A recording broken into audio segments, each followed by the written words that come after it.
The Munich conference is a pretty interesting moment, I would say, in all of human history, because you got the leaders of these bigger than life nations in the most dramatic brewing conflict in human history.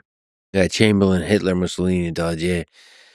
It's interesting when these bigger than life leaders are in a room together. Is there something that you know about their interactions?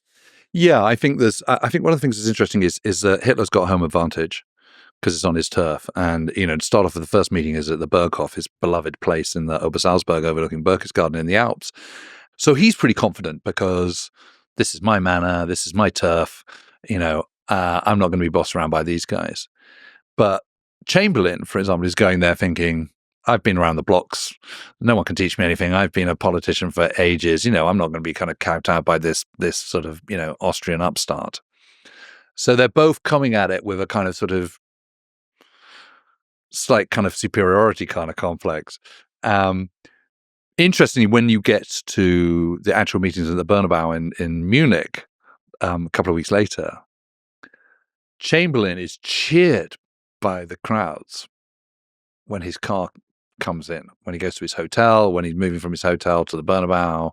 There are crowds cheering him, waving Union Jacks, all this kind of stuff. Hitler does not like that at all. Not at all. Puts him on the back foot. And that's because the German people don't want war. In the same way that the British people don't want war, nor do the German people.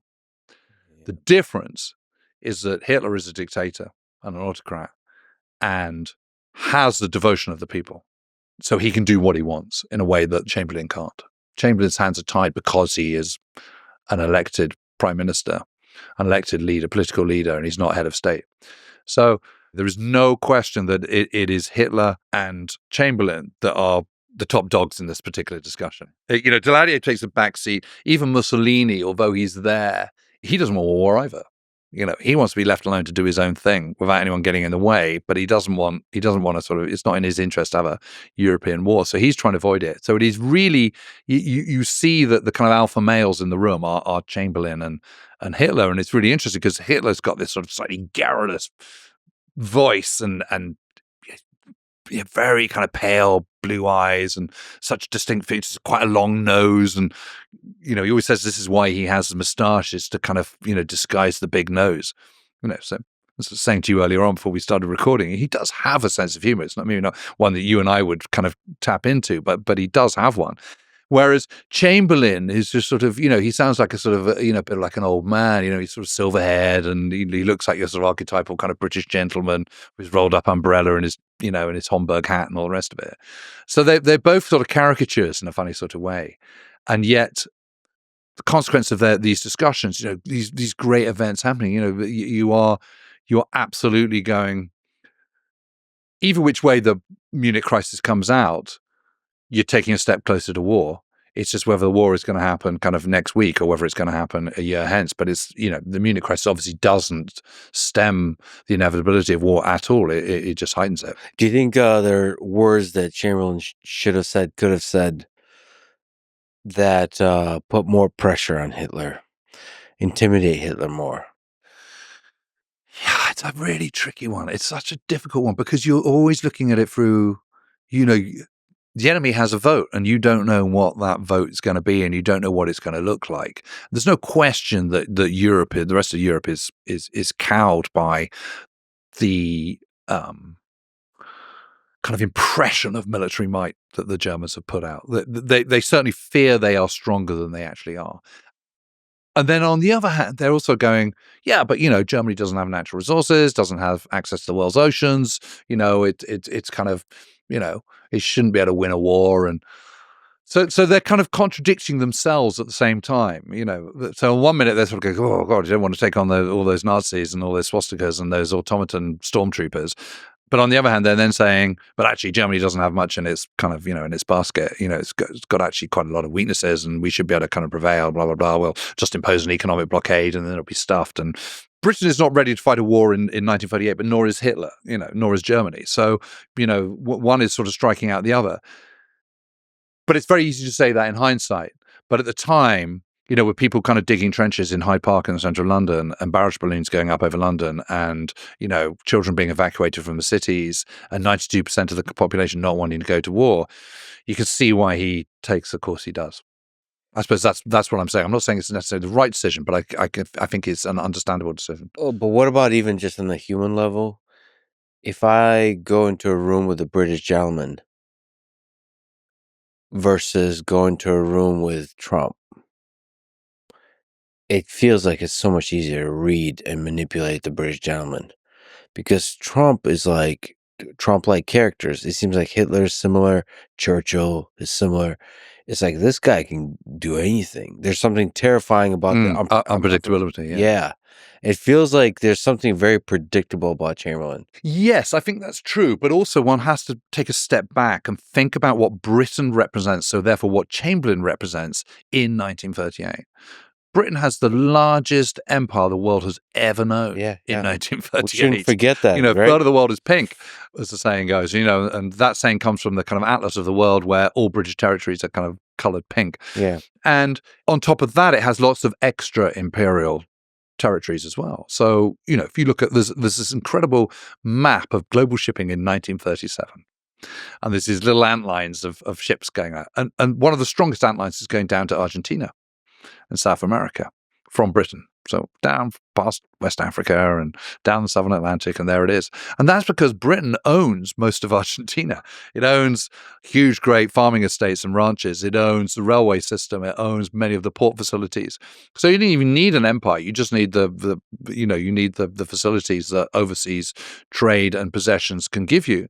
And Britain not only has the largest navy, it also has the largest merchant navy. It has 33% of the world's merchant shipping and access to a further 50%, Greek, Norwegian, Canadian shipping that it can access. So if you've got access to in excess of 80% of the world shipping, that puts you in an incredibly strong position.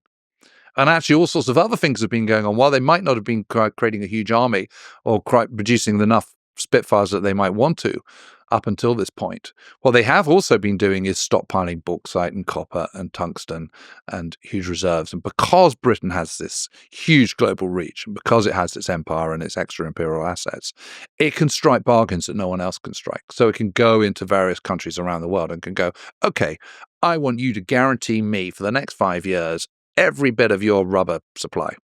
I will pay over the asking price to secure that. And it's doing that in the 1930s. So when war comes, it's got everything it possibly needs. Now, you always need more because it's suddenly turning into a kind of, a proper global, long, drawn-out war. But that is a huge advantage.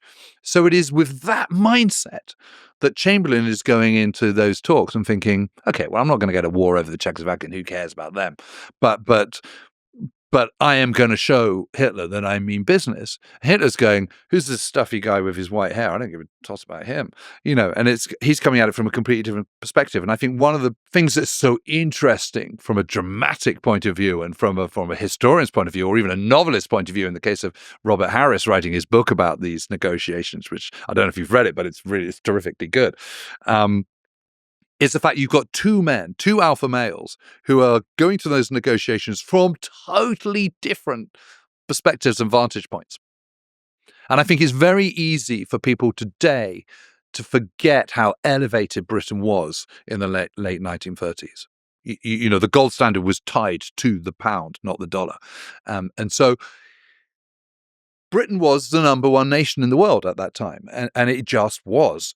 And it's so diminished by comparison today that it's hard to imagine it. And I think one of the interesting things about the historiography, about the narrative of how we tell World War II, is that so much of it has been dictated by the shift in power that took place subsequent to 1945. And when people were starting to write these sort of major narratives in the 1970s and 80s and into the 1990s, is through a prism of a very, very different world. And so one of the reasons why you have this narrative that Britain was a bit rubbish and hanging on the shirt tails of the Americans, and all the blood was spilt in Eastern Front, and Germany had the best army in the world and was only defeated because Hitler was mad and blah blah blah. That kind of sort of traditional narrative. It's that narrative emerges through the prism of what was going on in the 1970s and what was going on in the 1980s and the changing world, rather than looking at it through the prism of the late 1930s or early 1940s. Still, there is this moment of decision. When do you think, what lesson do you take from that? When is the right time for appeasement, to negotiate, for diplomacy, and when is the right time for military strength, offensive, attacking, for military conflict? Where's that line? Where's that Well, threshold? I kind of think it probably was when it was. I mean, Poland. yeah, honestly, I'm not sure it would have been the right decision to go to war in 1938. I think it would. I can't predict, because you can't second guess how things are going to play out, because you just don't know. But I'm not sure that Chamberlain made the wrong decision. I'm not saying he made the right decision. I'm just like, I'm being a bit wishy-washy about this. You could have threatened it more. Imagine Churchill in those same meetings. Yeah, but Churchill also appeases. I mean, he appeases Stalin all the time. I mean, so the idea that Churchill's this big, strong man and never appeases, and he's gung-ho for war. Churchill's out of the government at that time. He recognizes that you can't trust Hitler. He recognizes that Nazism is bad, but because he's out of the government, he doesn't have a window on exactly where Britain is at that particular time, in a way that Chamberlain does. So I suppose what I'm saying is, Chamberlain is better placed to make those decisions than Churchill is, which again doesn't mean that Chamberlain is right and Churchill is wrong. It's just, that's a massive punt to go to war in 1938 when you still don't have, you've got a handful of Spitfires, you've got a handful of Hurricanes, you haven't got enough, your air defense system isn't properly sorted at this point. Your Navy is strong, but what's that going to look like? I mean, if you do go to war, because it's not going to be armies sweeping into Germany. It's going to be accelerated industrialization for a year. So, no, even if you go to war in 1938 over Czechoslovakia will not be saved. France and Britain will not be going and invading Germany. That is absolutely not going to happen. So, sort of, what's the point? I mean, if you're not going to do that, why didn't you accelerate your rearmament thereafter? Get your ducks in a row, and then you can consider it. I mean, after all, even in September 1939, they don't really do anything. I mean, we talked about the Saar offensive, which isn't really an offensive at all. It's firing one round of machine gun and scuttling back again. But I mean, they don't even do that then. They're still buying time in 1939. And, Britain is only just about ready to take on the onslaught of the Luftwaffe in summer of 1940.